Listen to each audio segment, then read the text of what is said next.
One tough question for every NBA team this season. 76ers, can Joel Embiid stay healthy enough to avoid another playoff disaster, or are we in for yet another early exit? I mean, the guy's roster just got a glow up with Paul George, Andre Drummond, Eric Gordon, and Caleb Martin. But let's be real, it all comes down to Embiid's health. Every year we see him look dominant in the regular season, or at least most of the regular season, only for injuries to derail the whole thing when it matters most. If he could finally stay in one piece, then maybe, just maybe, the Sixers will get past the second round. But let's not hold our breath. The hard question about the Bucks, was last season's playoff collapse all about injuries, or is there something more sinister lurking in Milwaukee? Sure, Damian Lillard's joined the party, and on paper, the combo of Chris Middleton, Giannis Antetokounmpo, and Brook Lopez sound like a dream team, but so far the only thing we've got out of this was an early playoff exit. And yes, you could blame this all on injuries, but still, the questions are bubbling up about Giannis in the playoffs and how much this roster has left in the tank. Doc Rivers taking over is supposed to change things, but they need more than a new face to get back on top. Bulls, when will we see Lonzo Ball again, and what version of him will show up once we do see him back on the court? Lonzo's knee situation is no knee slapper, that's for sure.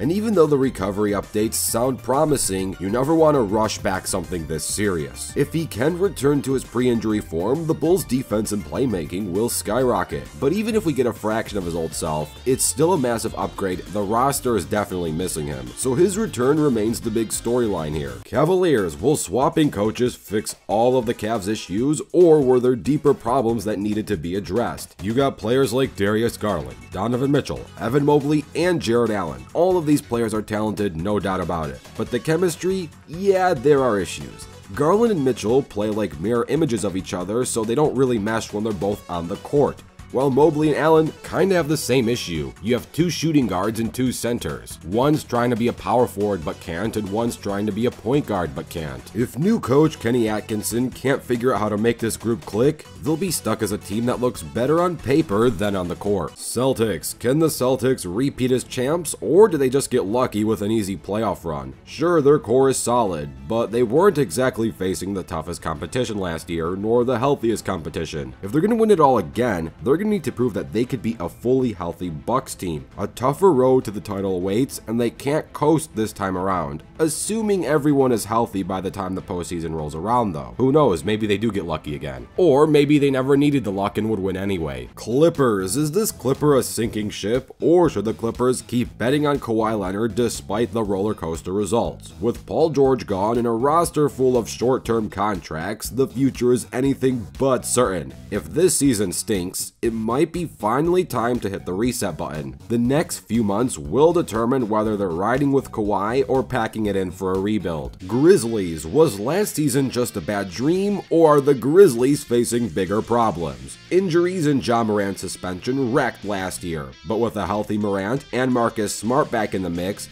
this team could bounce back in a big way. But the question is, can they regain their mojo, or was last season the start of something worse? Hawks, is it time to move on from Trae Young, or does he still have a future in Atlanta? Trade rumors are swirling, and the Hawks' backcourt might be looking different. If rookies like Zachary Richaud and step up, Atlanta might seriously reconsider Trae's role. His performance this season will decide if they keep building around him, or hit the reset button. Heat, what's next for Jimmy Butler, and how does Miami pivot if he leaves? Butler is getting up there in age at 35, and without an extension, it's anyone's guess what his future holds. If Miami struggles again, or if the current drama gets out of hand, a rebuild around Bam Adebayo and Tyler Hero might be the only way forward. This season could be the last stand for Jimmy in Miami. Hornets, is LaMelo Ball still the poster boy of this team, or is Brandon Miller ready to take over? LaMelo's been the face of the franchise, but injuries and Miller's rise have sparkled debates about the team's direction. If Miller keeps improving, he could challenge LaMelo for top spot. Jazz, what's Lauri Markkanen's ceiling after that huge contract, and where is this Jazz team really going? Markkanen's got the bag with a 5-year, $238 million deal, but can he push this team past the struggles they faced in the Donovan Mitchell era? Or in a weird way, will this be like a repeat of the Donovan Mitchell era? Just some light playoff runs only to be bounced back and then get stuck in mediocrity. Kings. Can the Kings actually become the kings of the NBA? DeMar DeRozan's in town, we know Fox and Sabonis are great, and Keegan Murray's development is key. If Murray can keep stretching the floor, hitting threes, and mesh well with these new additions, Sacramento might be more than just a fun team, they could be a real threat. Knicks. Is Mikal Bridges the final piece of the puzzle, or do the Knicks need more to make a serious run? Bridges is a nice addition, but Jalen Brunson is the one who needs to keep up his high-level play for New York to stay in the hunt. He put on an amazing show last year despite the Knicks' injury runs in the postseason, but how long can he keep going, and does he have enough help this time? Lakers. Is it actually showtime, or is this just more theater and drama? LeBron James and Anthony Davis, they got the name, but do they got the fame? And obviously they're famous, but what I mean is, do they still got what it takes on the court? Because outside of that, the Lakers didn't make a lot of offseason moves. With serious competition in the West, it feels like they're more about keeping the hype alive than winning a title. Sure, they got a shot, never bet against LeBron, but it's a long one. Magic. Is Orlando's offense still a mess, or can they finally start clicking? Franz Wagner and Paolo Banchero are promising, and adding Kentavious Caldwell-Pope does indeed help. But this team still has major scoring efficiency problems. Without a true point guard, it's going to be tough to fix that. For example, if you're wondering how the Cavaliers pulled that 17-point Game 7 comeback last postseason, it's because the Magic forgot how to shoot. And of course, Donovan Mitchell is amazing, but again, the Magic's offense is what killed them last season. Mavericks. Is Klay Thompson that missing piece, or is he just a nostalgic name of the past? Let's be real, Klay at 34 isn't the same guy who lit up the league in his prime. Sure, he brings veteran experience in shooting, and he could still shoot, let's not get that wrong, but his fit with Luka Doncic and Kyrie Irving will make or break the Mavs. If Klay can still contribute at a high level, they might have something. If not, he's just another name on the roster. Nets. Who is next on the Nets trading block as they dive deeper into rebuild mode? Mikal Bridges is already out, and it's clear Brooklyn is on full asset gathering mode. Ben Simmons' contract is a tough sell, but that's not going to stop them from trying to sell it. Other guys like Cameron Johnson could be valuable trade chips, but they might keep him, who knows.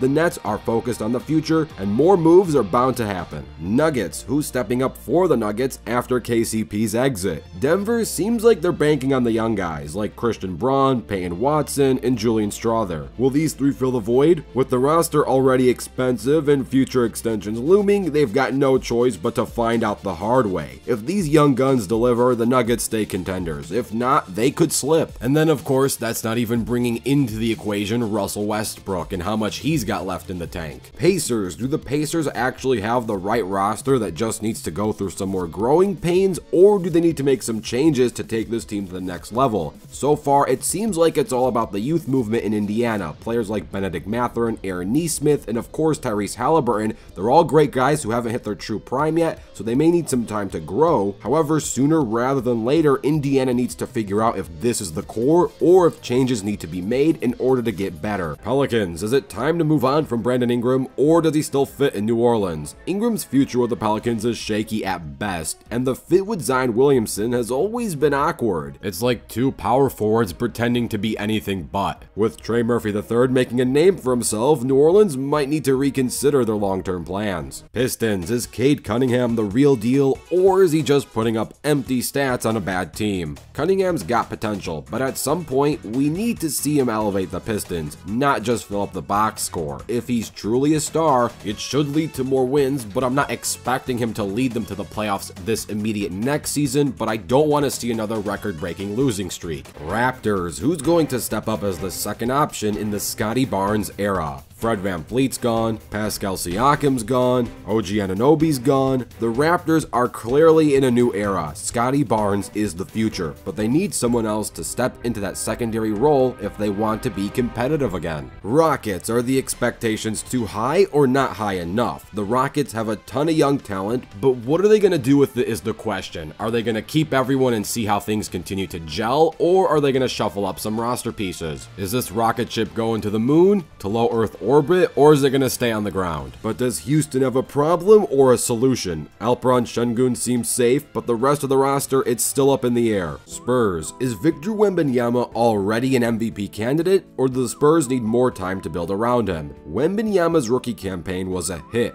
but now the question is, how fast can the Spurs grow with him even though he's already tall enough? He's got MVP potential, but it might take a while before San Antonio can contend again. Suns, are the Suns' big three really a big three, or are they struggling to gel? Durant, Booker, and Beal were supposed to take the Suns to the sun, but it seems like they're stuck on Earth. If they can't figure out how to work together on both ends of the floor, this super team might be more hype than reality, and they wasted both Booker's potential and Kevin Durant's potential. Thunder, does OKC finally have a legit second star next to Shai Gilgeous-Alexander, who is the Robin to Shai's Batman? The Thunder have a ton of promising young talent, but they need either Jalen Williams or Chet Holmgren to step up and take that second star role. If one of them does, OKC could be a serious contender sooner than expected. Timberwolves, what is Anthony Edwards' ceiling? Back-to-back All-Star appearances and big playoff moments have Edwards trending up, but where is this peak? If he can keep the level of play all season, Minnesota's got a real shot to make some noise. The team's already solid,